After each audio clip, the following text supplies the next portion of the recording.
Domingo Quezon Cruz, I just want to demand you, if you want a ceasefire, if you want to end this making enemies, here's my demand, Mark Domingo Quezon Cruz.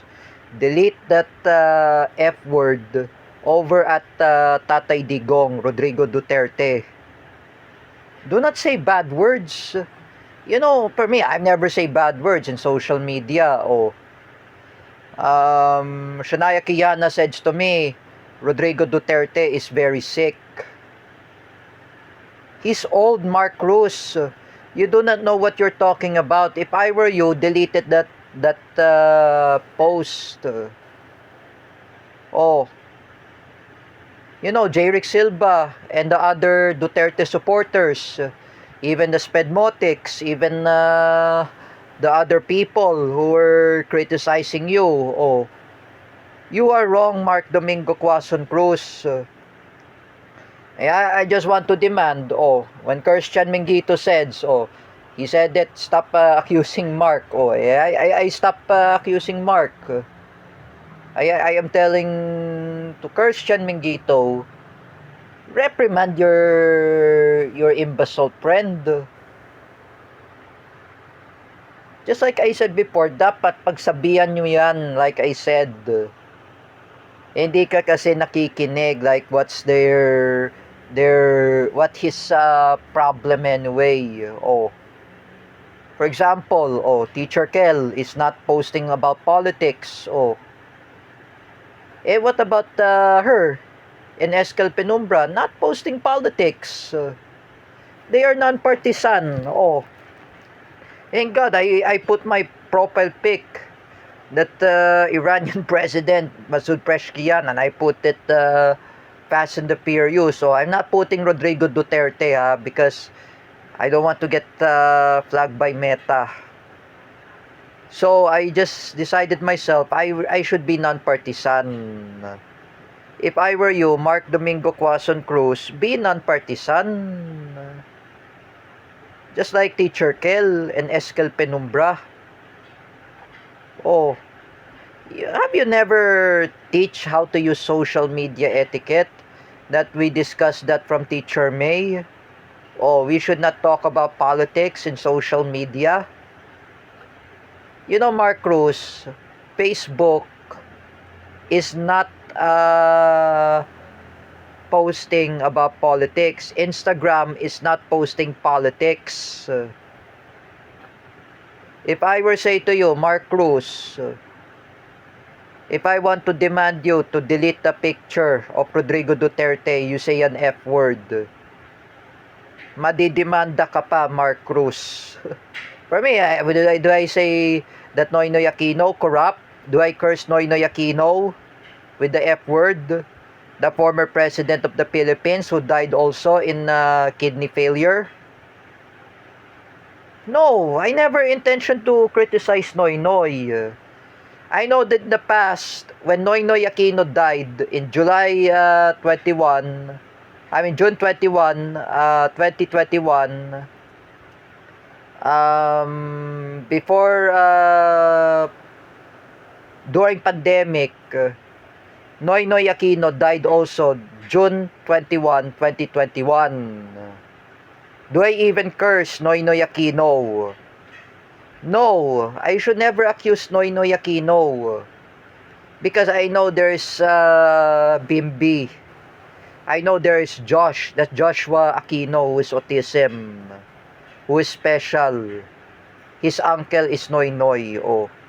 And I should never accuse Noynoy. Noynoy Aquino is already dead. I didn't say a bad words. Did I never say a bad words to Noynoy? No. I never say the word asshole. I should never say an F word. That is the word fuck. I should never criticize Noynoy. I always respect Noynoy Aquino. He is a former president of the Philippines. He started the Ang Matuwid during the time of Noynoy Aquino, and it was passed to Rodrigo Duterte. Rodrigo Duterte never accused Noynoy.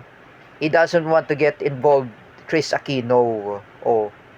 If I were say to you, Mark Cruz, when you curse Rodrigo Duterte with the F word, I know you are a Marcos loyalist, wannabe, Mark Domingo Quezon Cruz, when you criticize Rodrigo Duterte with the F word, show little respect to the old man, show little respect to the senior citizen, even the elders.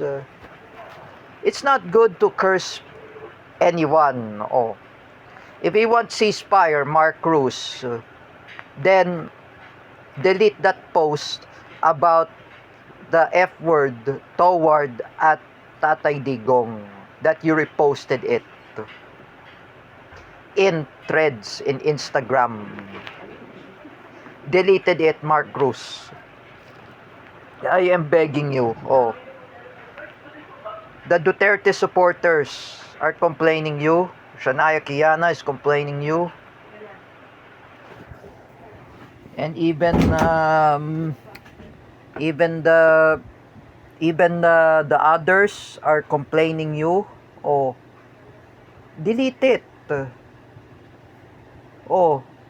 You should deleted it because I know when Jerick Silva says to me, ibura mo yan, Mark Cruz. Tanggalin mo na yung ang pinopost mo sa thread sa Instagram. That's why, you know, Mark Domingo Quezon Cruz, it's finish a pandemic. It's finish of COVID-19. Appreciate that your mistake. You are wrong. As you can read, when I read that to Christian Mengito, I borrow a born-again Christian Bible from Christian Mengito. I didn't say that from Shania Kiana. It's from Christian Mengito. When you think you judge the elders in the Matthew 36 in point 7, the God will punish you if you judge the elders. If you judge a senior citizen, that is a punishment, Mark Cruz. And I just want to tell you something. If I want to demand you, if you want to make a ceasefire, if you want a ceasefire anyway, then if you want to agree with each other, then deleted it. That post about against Tatay Digong. Learn now to be change yourself, Mark Cruz. Since without David Gill, without David Gill, you started all the chaos during pandemic. Lots of chaos. Even to Dan Mardayaw, even to me, even to Juan Carlo Pabale, even to David Gill. You hacked his Facebook account to ruin Cedric, to ruin my name and ruin my reputation. Because I know you and Larry Chuanico making lots of bad influence. Both of you have never taken therapy. Look at Paulo Cruzada. He was scolded by his parents. And I realized he was wrong. That what he did to Teacher May, that she is very sick. She has a colon cancer stage 3. And now what I realized, Teacher May reported to Paulo Cruzada's parents to reprimand him that he is wrong. But this is what I said to the parents of Mark Domingo Quezon Cruz and the parents of Larry Chuanico. Both of you, your son, have lots of mistake. Both of them are wrong. And I say again, Mark Cruz, when you are wrong, do not blame anybody. Do not blame Juan Carlo Pabale. Do not blame Ryan Chris Lucero. Don't blame anyone, including Danmar. Do not blame. Even me, you should never blame it. You should never blame anyone. That is your fault, Mark Cruz. That is your consequence. You're the one who cursed Jerick Silva with the bad words, and you call him an F word. This is really disrespect when you greeted the birthday. Like me, I greeted the happy birthday to Teacher May when I made my YouTube video. I always greeted her. I know it is her birthday. It's coming birthday this month. I said it. For me, I greeted my happy birthday to Ian Martinez. When Tito Boboy said, when he watched my video, and he said that, thank you for greeting my son. That is learning how to polite. Your parents did not raise you up, Mark Cruz, because you are saying bad words. Hindi ka kasi pinalaki ng mga magulang mo, like I said, Mark Cruz. Ganyan ka kasi ugaling squatter, and you know, it's really bullying. You should be ashamed of yourself, Mark Cruz. Show your consequence. And don't be such a bully. You know, as for me, Mark Cruz, you are wrong. You should not tolerate anybody who have made lots of mistake. Even I just remember when I talked to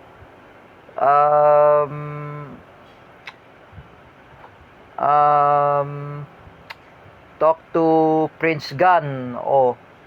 He said to me, who had me in group chat, I reply him, it's Mark Cruz. You know, Mark Cruz, you should not do that again. You know, like me, when I scolded by Teacher May, I curses Prince Gun. I was wrong. That I used my bad words, and I was wrong. You are wrong, Mark Cruz. That you are the one who say bad words. You should not blame Juan Carlo Pabale. You should not blame Dan Mardayaw, me, and even Jerick Silva. Do not blame anybody. Don't you even know, Mark Cruz, that Dan Mardayaw is a friend of Roylan Marlang? Magkaibigan sila. Danmar invited me in Zoom meeting alongside with Cedric Mariano and Ronald Rebena. And this guy, this Mark Cruz, he commented in the Facebook page of Hans Inclusion Philippines, and he says a bad word, F word. Is that very disrespectful, Mark Cruz? Is this very desire how to respect, and you have no lack of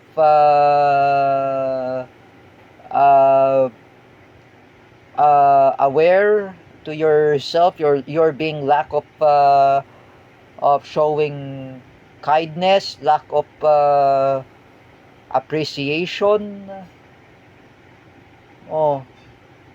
You do not know what you're talking about. Not say bad words, Mark Cruz. Just remember, if you want a ceasefire, if Christian said that I will stop accusing you, Mark Cruz, please, I want to demand you, Mark Cruz, delete that post over at Tatay Digong Rodrigo Duterte that you're using an F word. Kindly deleted it, because you know it will be hurt to the Filipino people. Remember, Mark Cruz, this is not United States.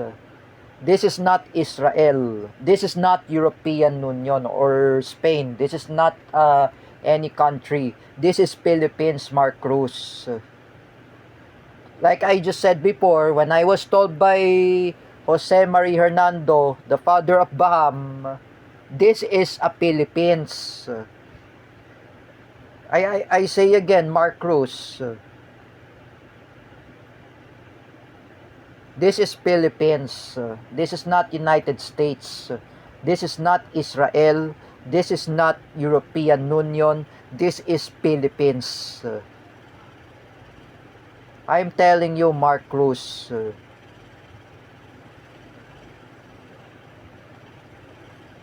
We are not Team America, Mark Cruz. Like I said before, Dan Mardayo, Filipino. Oh, who are among Filipinos? Bam Hernando, Filipino. Oh, me, I'm Filipino-American. I'm a Filipino. Oh, you should never say Team America, Mark Cruz. Enough about your nonsense. We are not in United States. If you want to go to United States, Mark Cruz, apply your passport, bring your birth certificate in the DFA in Pasay, and get a 1x1 ID, and get a application and US visa or tourist visa in the US, Mark Cruz, and apply US visa in the US Embassy. And don't come back here in the Philippines.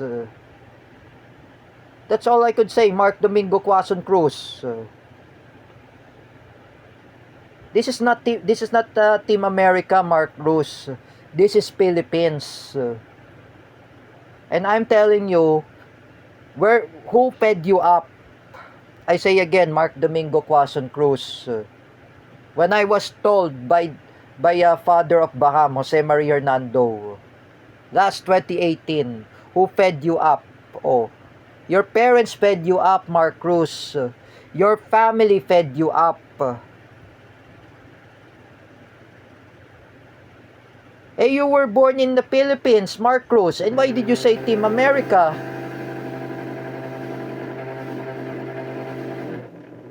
Say that again, say that again, Mark Cruz. Even you say that in Buwan ng Wika. Like I was told by Jeric Silva. Say that those words that you say, Buwan ng Wika, you say Team America, and you say an F word. Some of Filipinos, they will beating you. Oh, you do not know what you're talking about. This is not Team America, Mark Cruz. This is Philippines. You're patriotic. You're not American. You're not an Israeli, Mark Cruz. Even you and Carl Bilus, you're talking about Team America. And you say about Team America, F word. Why can't you go to US, Mark Cruz? At least you like to say bad words there. You can go to US.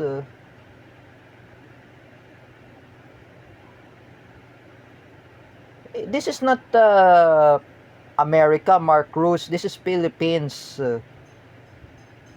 I say again, it's coming Buwan ng Wika. I know we are Filipinos. Among them are Filipinos. So me, when I go to buffet in Brasserie last year, I choose Filipino dishes. So it's coming my birthday in August 21. We're going to eat in Fresh. And I will choose a Filipino dish. Sinigang ng salmon o Filipino o be a patriotic, Mark Cruz. Be a Filipino. Don't be such a fool that you're changing a nationality, that you are American. You're not American, Mark Cruz. You are Filipino. Stefan Pimentel is not American. Stefan Pimentel is not Israeli. He is Filipino. I saw his YouTube video. I saw his Instagram of Stefan. Filipino. That's why. Like Apple the App is also Filipino-American. He is Filipino. Me, as I'm a Filipino-American, I am a Filipino. Jardino is a Filipino-American. He's a Filipino. Is this what you have to say, Mark Cruz? Oh, let me ask you something. Do you remember Anya Suyuki, my ninang? She is a Filipino-German-American. That was a daughter of Uncle Eugene. I'm just saying, Uncle Eugene is a German-American that was uh, husband of Nanay Ningning. Just remember, Anya Suyuki as a two citizenship of German and US citizenship, she is Filipino. She's say 100% Pinoy. Oh. That's why I say again, Mark Cruz, when you say about Team America, you should never say that words. And please, Mark Cruz, with all due respect, be a Filipino. Don't be saying about Team America. This is nonsense.